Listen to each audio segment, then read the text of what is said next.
ఆదికాండము 1వ అధ్యాయము 26, 27 వచనాల్లో మన పోలిక చొప్పున నరుని సృజించదము అని చెప్పి నేల మట్టిని తీసుకొని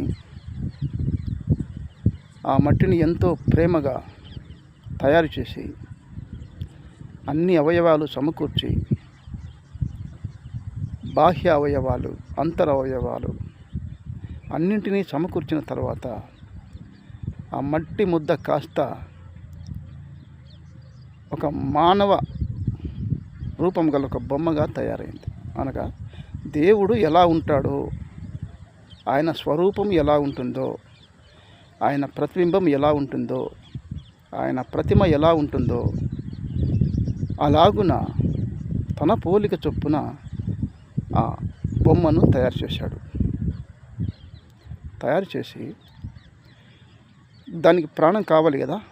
ప్రాణం కావాలి అంటే ఆయన ఊపిరే, స్వయంగా ఆయనే తన ఊపిరిని ఆ బొమ్మలో ఊదాడు. నాసికా రంధ్రాల ద్వారా బొమ్మలో ఊదడం వల్ల ఆ బొమ్మ కాస్త నరుడయింది. ఆ నరుడే ఆదాము అయ్యాడు. సృష్టిలో మొట్టమొదటి నరుడు ఆదాము. అప్పటికి ఆదాము పసిపిల్లవాడి వలె ఉన్నాడు. తల్లిదండ్రులకు పుట్టలేదు, అమ్మ పాలు తాగలేదు, అమ్మ ఒడిలో నిద్రించలేదు. కానీ దేవుడి సృష్టి చేత ఒకేసారిగా పెద్దవాడుగా ఉన్నాడు. పసిపిల్లవాడి మనసు ఎలా ఉంటుందో అలాగుననే నిష్కల్మషముగా, నిష్కపటముగా దేవుని మనసు ఎలా ఉంటుందో అలాగే ఉన్నాడు. అయితే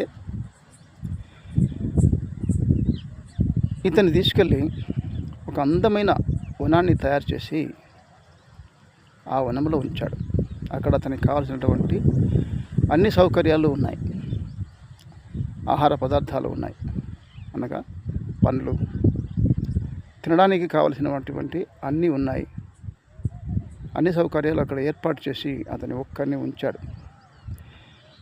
అయితే ఆయనకు అనిపించింది ఏమంటే, నరుడు ఒంటరిగా ఉండటం మంచిది కాదు,